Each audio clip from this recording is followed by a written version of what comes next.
Hi, you're listening to The Sociology Show, a podcast about absolutely anything to do with the wonderful world of sociology.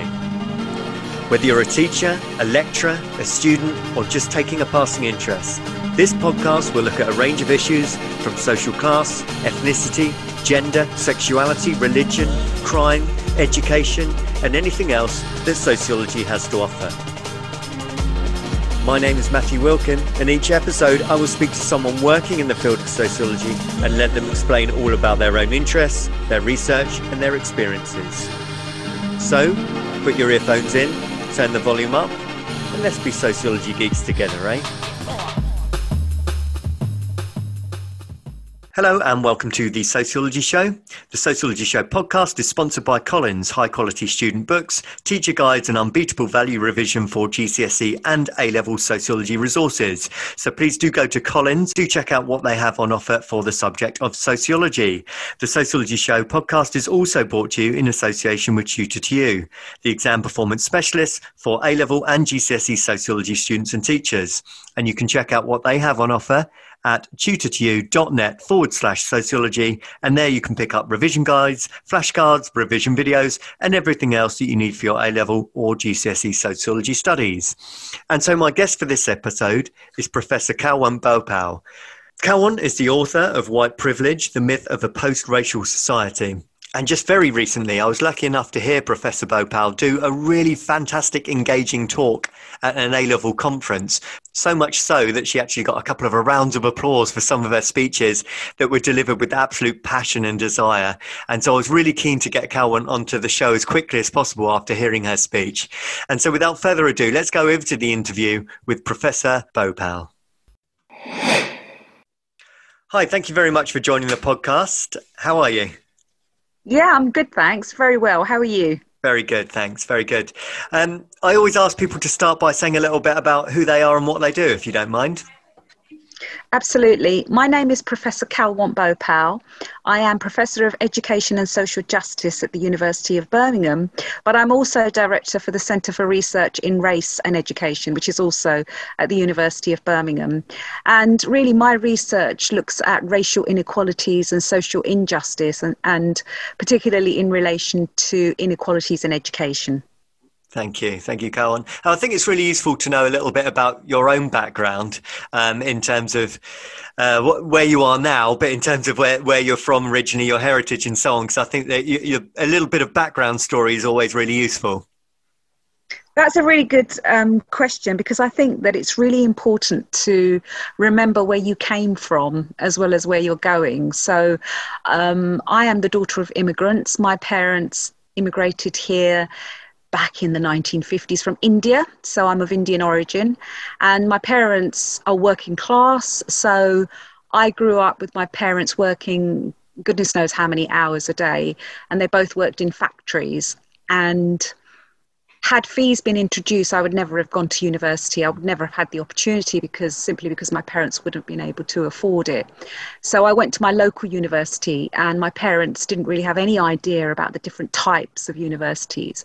So I went to a post-1992 university, and I did a degree in sociology, became extremely passionate about sociology, then was fortunate enough to have a lecturer who said to me that, you should go to the LSE to do a master's. And then I got into the LSE and did a master's, and then I got a scholarship to do a PhD. And so really I kind of am not middle class. I am middle class now, but really from a working class background. I was the first in my family to go to university, and became really passionate and interested in social justice, and particularly around racism, at least not because of the personal experiences that I've had growing up, experiencing racism from primary school to secondary school, and even now in higher education and in the world that we live in. And also seeing my dad and my brother always being stopped by police because they drove nice cars, because they'd worked hard. And sort of I've had pretty bad experiences actually with the police in terms of the racism that I've experienced. So really my goal is to understand these processes of racism and to think about how we can move forward to address them so that we are working towards a socially just society. And I did want to ask you about personal experience, actually. I don't know how happy you are to go into some of those experiences that you did witness yourself, particularly in education. Are you happy to give us sort of a little bit of an insight as to some of the experiences you had? Yes. So my personal experiences of racism, that's a really, really good question, particularly in relation to education. So I remember specifically when I was at school, I was lucky enough to go to a grammar school in the sense that I didn't realise or understand that I was taking the 11 plus. I was just told to do this exam, and I was fortunate enough to have passed. But I remember in my school being bullied and picked on because I was one of the few minority ethnic girls in the school. I went to a girls' school, and there were two women, two girls, white girls, who constantly would bully me, but always in reference to my race. And so that was something that really affected me actually later on in life. And it was a really good maths teacher who I told, and he actually did something about it. So that, I think that scarred me and made me feel very wary of things that were going around me. And I think it deeply affected the way that I felt society was, because I considered myself British, and I considered myself, because I was born I was born here. We watched Coronation Street. We had fish and chips on a Friday night. So all of that was kind of dismantled, if you like, when I experienced this racism. And then I thought, as I got older, I thought, it will get better. I'll try and understand it. So I experienced it in my workplace. So in one university that I worked in, I was racially bullied by two females for 5 years. And again, that deeply affected me. And so I think that my passion for this area comes from my personal experiences. And quite often that's the case, right, in life, isn't it? Things that affect us deeply are also those things that actually either make or break us. So one of the reasons that I do this work is because I want to understand it and understand those narratives and discourses, but also to understand how we can move forward in terms of making things better. But I hesitate to say that I'm not sure if that's going to happen, but I'm sure this is something that we're going to discuss later in relation to the current situation we're living in. And I know from your own research, in terms of kind of your methodology, you want to listen to other people's stories, don't you? Is it kind of the unstructured interview that appeals to you in particular? Absolutely. And in all of my research, I am an ethnographer, so I like to go into the field, and I think it's really important to go into the field, whether it is unstructured interviews, whether it's participant observation, whether it is actually living with a community. So when I did my PhD, I lived with an Asian community in East London. I spoke to women about their experiences of the family, education, the labour market, and so on. And I think it's really important when we do this research that we develop a research relationship with our respondents. And it makes me feel quite uncomfortable, this research relationship, because the power dynamics I think are really interesting, because in some instances we have the power because we are the researchers. In other instances, respondents have the power. But one of the things that makes me really uncomfortable is that we do our research and then we leave the field. We leave those individuals' lives who are left with their own lives. And if there are social injustices going on, I think we have a responsibility within that research relationship to our respondents. So, for instance, in my research, I've always, let's absolutely be clear about the research relationship. I'm not a social worker, I'm not a therapist, I'm not a counsellor, but quite often respondents view that research relationship in that way, don't they? They sort of start talking about all these issues and they want you to sort of give them some guidance and direction. So I think it's really important ethically to ensure that when we leave the field or we leave our respondents, we do give them some kind of advice or helpline or something that they can contact should they need to, because in some sense that isn't our responsibility as researchers. And what else do you do to collect your information then? I know your book, which we'll come on to in a bit, you use statistics as well as your kind of your unstructured interviews. Yeah, let me be absolutely honest. I'm not a very strong quantitative person by no means. That is one of my weaknesses, I will add. But I think it's really important, specifically when we're talking about racial injustice. I think it's really, really important to have evidence and data. So when I speak to my students, when they make a statement, I always say to them, show me the evidence. Where's the data to show me that? Where is the evidence?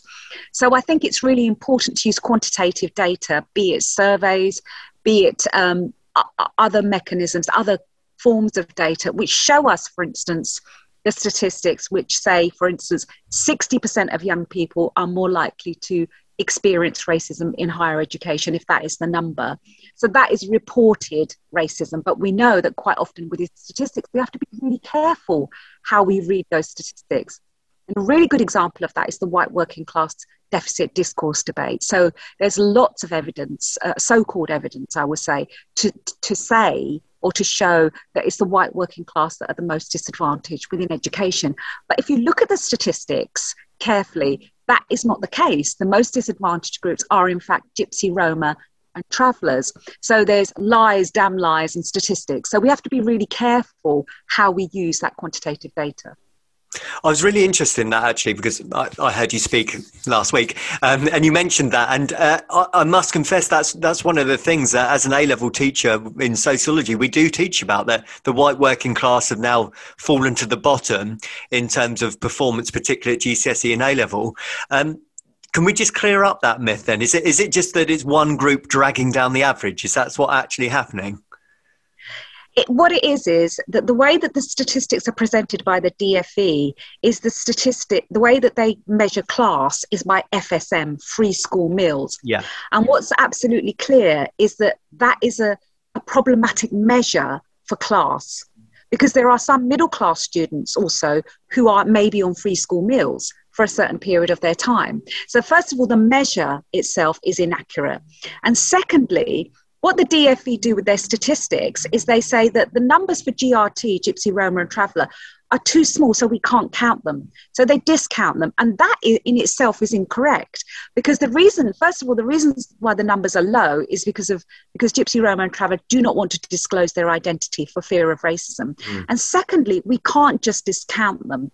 And the third reason why this is a myth and needs to be thought about is that we also have Pakistani, Bangladeshi and Black and Indian groups who are working class, who also experience the same disadvantages as the white working class. But in addition, they also experience racism. So I think we have to be really cautious in terms of how we read those statistics. And I feel as though statistics can say whatever you want them to say in terms of creating this narrative and creating this discourse, which is in fact, I would argue, fueled by a far-right media and a far-right government. What are they telling us then? If we're being told this idea that, it's the white working class that's suffering, they're at the bottom of the education tables and so on, when we dig a little bit deeper, what is the reality? Is it still that the BME groups are underperforming or suffering the most? It is that some of the BME groups are underperforming. So we've got to remember, as I said in my talk last week, that the term BME is problematic. And we have to remember that there are differences within and between that category. So Indian and Chinese BME groups are doing incredibly well. Pakistani and Bangladeshi BME groups and Black groups are not doing as well. So that's the first thing we have to be aware of. And the second thing is that this year we saw the publication of the Sewell report, which was published as a result of the new Commission on Racial and Ethnic Disparities.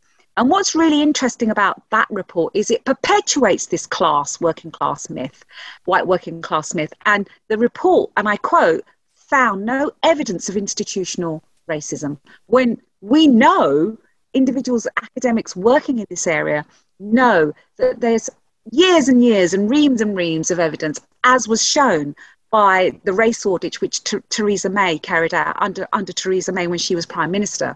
So I think that the rhetoric here is that the government is trying to perpetuate the myth that there's no such thing as racism. Racism doesn't matter. Class is far more important. And my book, that's the whole point of the book. I mean, it was published in 2018 before Black Lives Matter and so on and so forth. But it's the fact that, there's no such thing as a post-racial society. That, in fact, is a myth. And all the data and evidence is in that book. Should we get stuck into that then? So you just mentioned it, white privilege, the myth of a post-racial society. So 3 years ago now that it's written. How did it all get started? Obviously, you were influenced by your own experiences and your own education as well. But do you want to say a little bit more about how the book got up and running? Yeah, that's a really good question, actually, because I was approached by Policy Press and they asked me if I wanted to write a book about racism. And at the time, I was kind of like, not sure if I really want to write another book about racism, because I was doing work on home education with Martin Myers at the time. So, and then basically, I just thought I was on sabbatical at the time as well. And I just thought, well, you know what, let's have a look, let's see where it takes us. And so when I started to write the book, it was going to be specifically a book about racism and not white privilege. And once I started to do all my research, I decided, first of all, I didn't want to just focus specifically on education, because all the articles and the academic articles and the news articles that I was reading when I was doing the research pointed towards racism being manifested in the criminal justice system, in wealth and poverty, in the labour market, and so on and so forth. So I thought, what I'll do is I'll write about racism in society in general terms. So I started doing that, and then looked at a lot of data and research in the US, and started to look at the way that white privilege was manifesting itself, and also looking at the ways in which all of these things that were going on around racism were actually not accidental. You know, why is it that it's black kids that are less likely to leave university with a 2-1 or a first? Why is it it's black and Asian kids are more likely to be stopped and searched by the police? Why is it that if you're black, you're more likely to be on death row in the US, etc., etc.?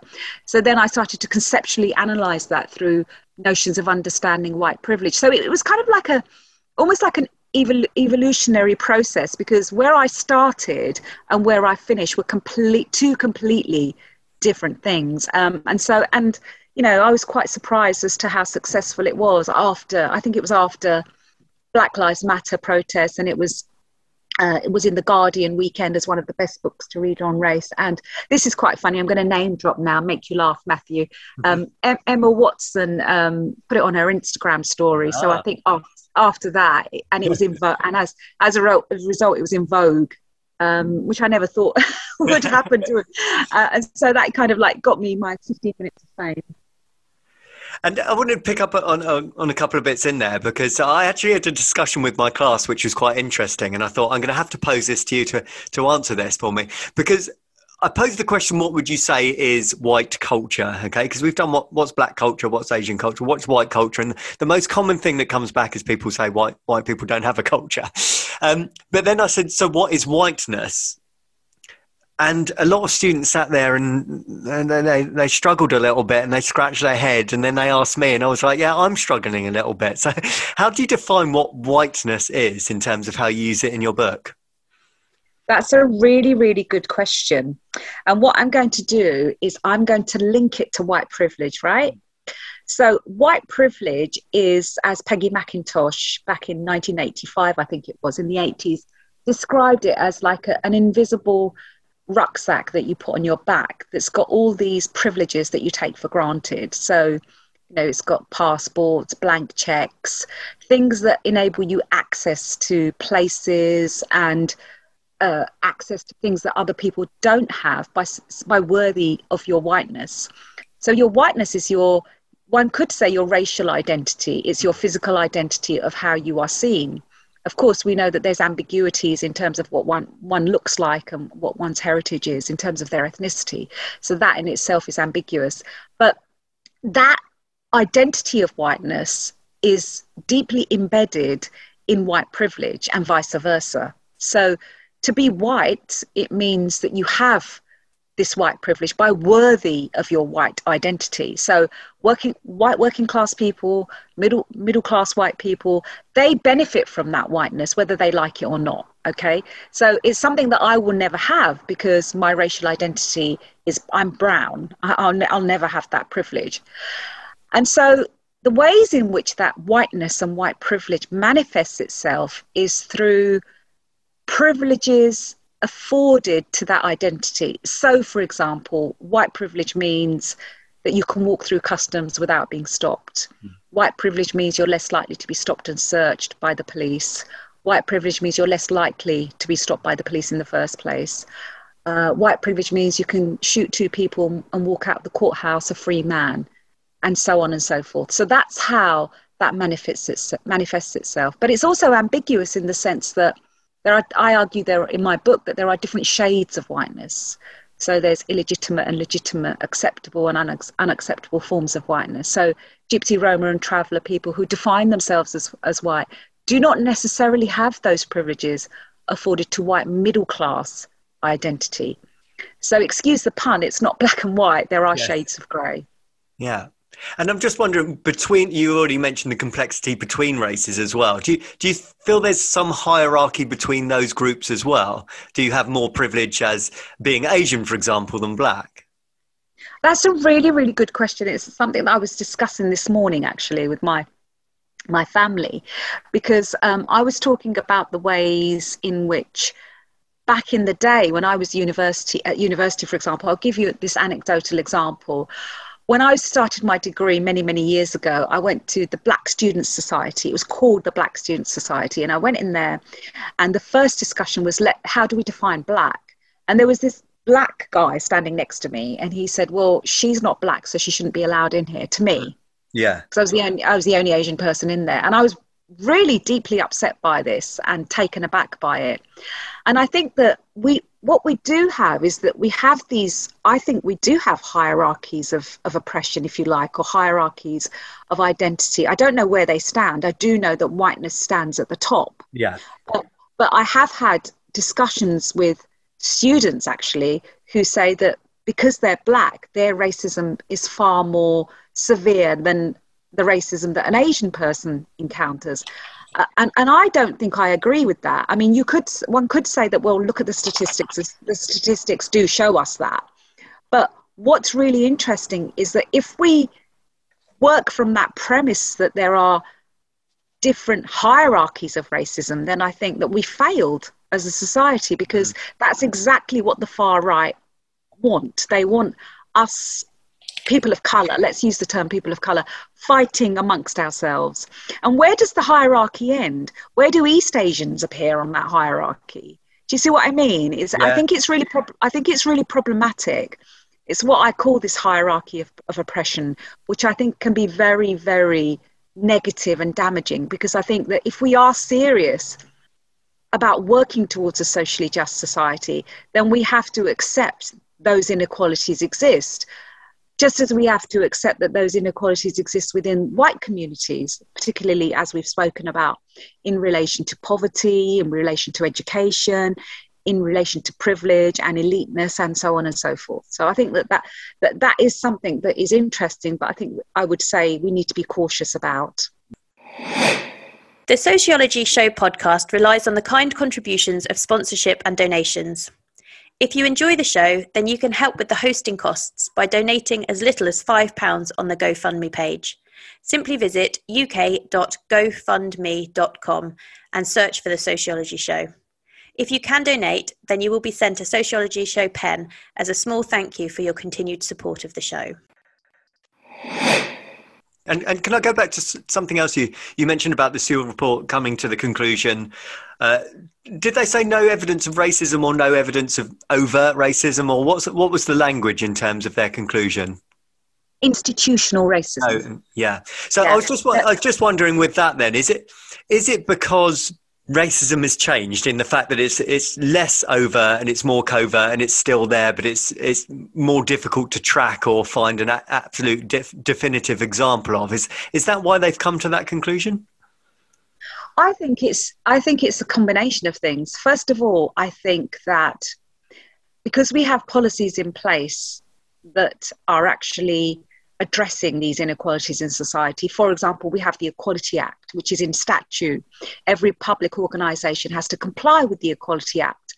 And the Equality Act includes protected characteristics, of which race is one. So every business organisation, every school, every educational authority has to abide by the PSED, which is the public sector equality duty, and they have to show how they are advancing equality. So because it's legislature, individuals have to abide by those rules. So therefore, organisations are far more careful about A, showing their overt racism, and B, showing how they address their racism. So, for example, one of the ways around that from a critical race theory perspective is critical race theories talk about the concept of interest convergence.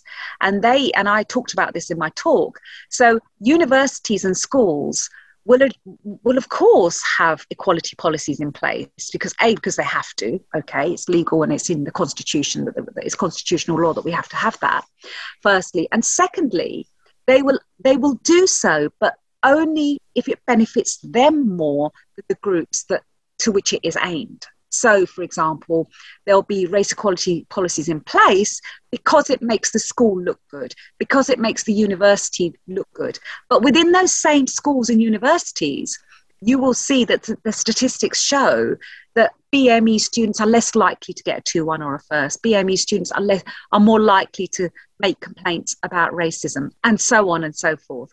So it's looking at it in the way that I would say is a perpetuation and manifestation of white privilege, because white people do not want to give up their white privilege, right?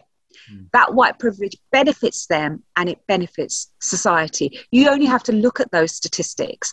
How many judges are there from a BME background? And where did I know that our cabinet at the moment is a little bit diverse, but where did they get their degrees from? How did that privilege work, and so on and so forth? So it's very, very complicated.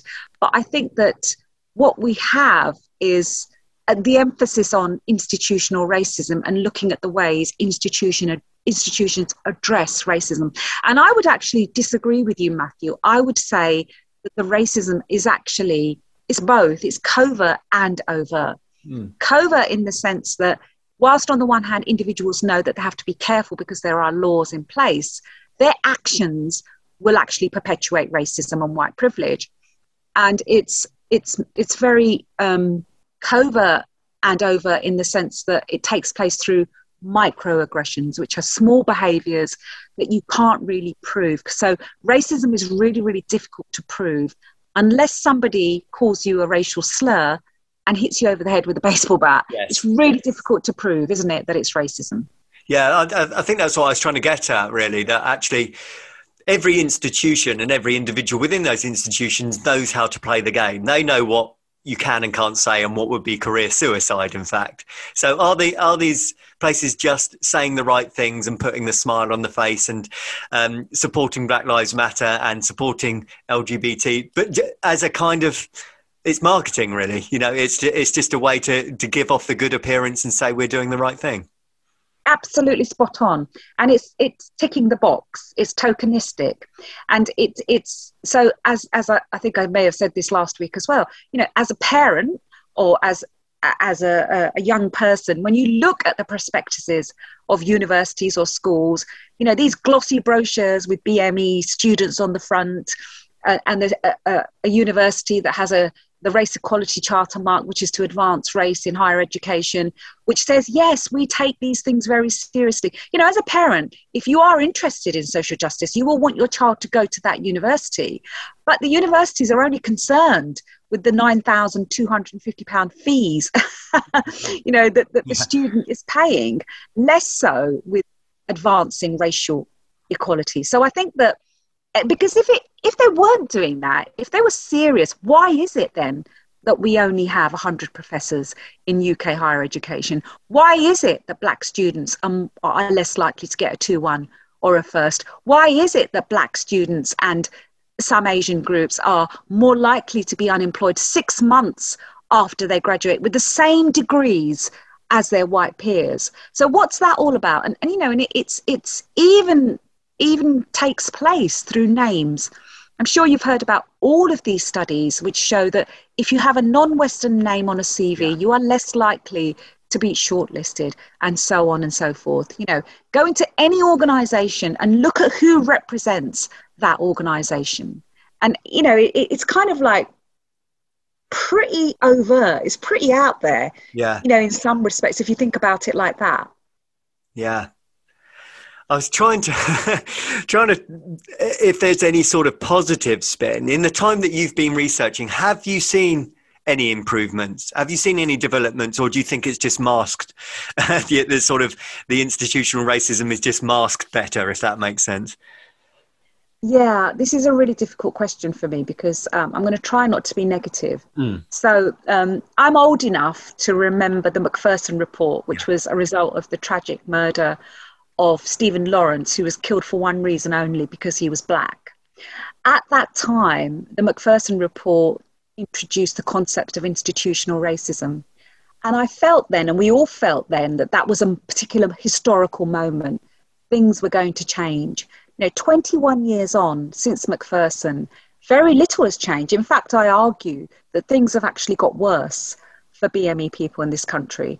So that made no difference. And then we had the Black Lives Matter eruption of global protests around the world. Again, the tragedy of the killing of a black man by a white policeman in the US, George Floyd's murder.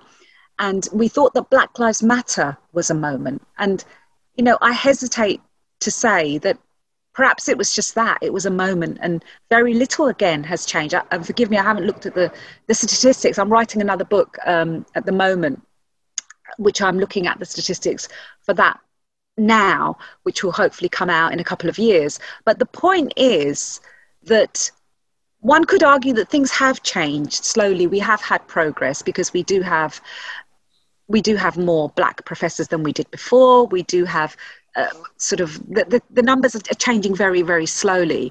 But is that happening because these organizations are interested in racial justice? Or is that happening because they can tick the box and say, yeah, we've got our one black person, we've got our one Asian person, let's move on now. Race has been dealt with. So I do hesitate to think about the future. And I do hope that I'm not sitting here in 20 years' time having the same conversation, because I remember having that conversation with Macpherson 21 years ago. So, you know what? I don't know, because I think that white groups will do everything in their overwhelming power to protect their white privilege. And we've seen that through history, haven't we? We've seen that in the US through slavery. We've seen that in the UK through imperialism and colonialism. So, sorry, I can't give you a much better answer than that. No, I was just wondering, for example, I saw quite an interesting meme the other day, and it had a gravestone, and it said RIP straight white couples in adverts, and, it's playing on the idea that adverts now have mixed race couples and so on and so forth. And I wondered, does any good come from that, or is it purely tokenistic that people can see through? I don't know if that, like you said, having a prospectus at a university that is more reflective of a multicultural society, do these things achieve anything, or is it counterproductive? I would like to think that they do achieve something. But, look at the backlash, which I can't even remember which advert it was. Do you remember, was it this year or last year, there was an advert with a black family? Yes, yeah. Do you remember the Christmas advert, was it? It was last year, wasn't it? It was a Christmas advert. I don't know if it's one, I think. Yeah, maybe. Yeah, John Lewis or Sainsbury's or something. And there was a huge backlash because there was a black family that were portrayed as celebrating Christmas. And that was, a year ago? Yeah. So if we're still having that kind of a backlash because a black family is portrayed celebrating Christmas in the UK, goodness me, where on earth are we? But equally, I think that I'd like to think that we have progressed, but I think, and part of this, I think, is the political climate and what I call a very troubled a climate marred by risk and insecurity, not just because of COVID, but because of the political climate within which we're living, both in the UK and the US, that actually legitimizes racism. Brexit was about immigration. It was about race. Let's be absolutely clear. It was about keeping foreigners out. Donald Trump wanted to make America great again, and he called Mexicans rapists. This is what I talk about in the book. It was all about white privilege. It was all about race. It was all about these imposters, these outsiders. We don't want them in our countries. And this was Brexit was 2016. Yeah. And so it was not that far away. It was not that long ago. And would you ever have thought that we would have left the the EU. Would you have ever thought that Donald Trump would be 45th president of the US? Never in a million years. I mean, I said it to my kids. I said, you never know. Next year, this time, we could be out of Europe and Trump would be president. They all laughed at me. Yeah. No way is that going to happen. So, I hesitate because I think that there is always a backlash. And I'm on Twitter and I've got a lot of followers on Twitter, and I get a lot of abuse on Twitter because of my views and because I'm often told there's no such thing as racism anymore. There's no such thing as white privilege, and so on and so forth. And that worries me deeply because it makes me feel as though we haven't really progressed. And that's why I think that for me personally, going to that conference last week and presenting my work to 17 and 18-year-olds is fantastic, because they are the future, not to burden them all, but, we need future generations to also think about these issues in a positive way. And you did get a few rounds of applause as well, Kalwant. Let's not forget that. That must be very encouraging to hear back too. Oh, that made my day. It was absolutely brilliant. Yeah, no, that's totally made my day. That was great. And just to finish off the last question, you just mentioned you were working on another book. Do you mind just telling us a little bit about that? Oh, shall I give you a sneak preview? Yeah, a little sneak preview would be lovely. Okay, so there's two books. So the first one is called Elites and the Making of Privilege. That one should be out next year, and that's with Martin Myers. And that's really, really, I think, obviously I'm biased, interesting, because what we do in there is we've interviewed students at two elite universities, which you can probably guess in the UK, the most elite, and two elite, I'm not allowed to say the names, and two elite in the US. We've done a comparison, and what we're looking at there is how we argue that privilege is made. So you don't just walk into Harvard or Oxford or Cambridge or an elite university. What happens is there is a journey of privilege. So it starts from when you're very young, the school that you went to, then you go to this fantastic university, but it doesn't stop there. It continues after you leave that university.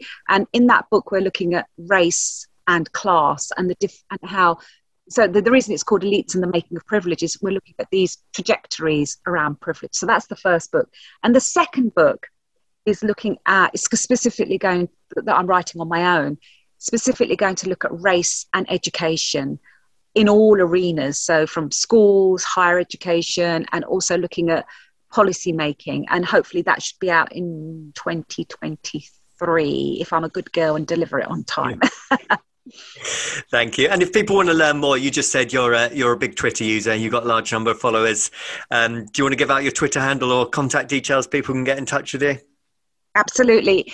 My Twitter handle is @Kalwant Bhopal, KALWNT and my webpage is on the University of Birmingham, which has got all my publications, and my email is k.bhopal@bham.ac.uk. Brilliant.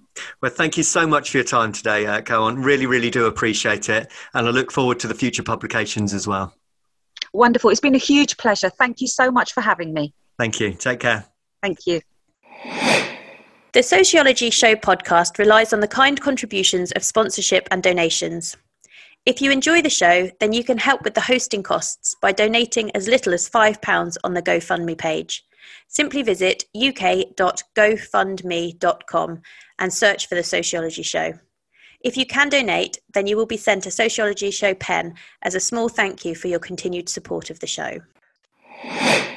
Thank you for taking the time to listen to the podcast. If you would like to contact the show or be interviewed, then please email the sociologyshowpodcast@gmail.com.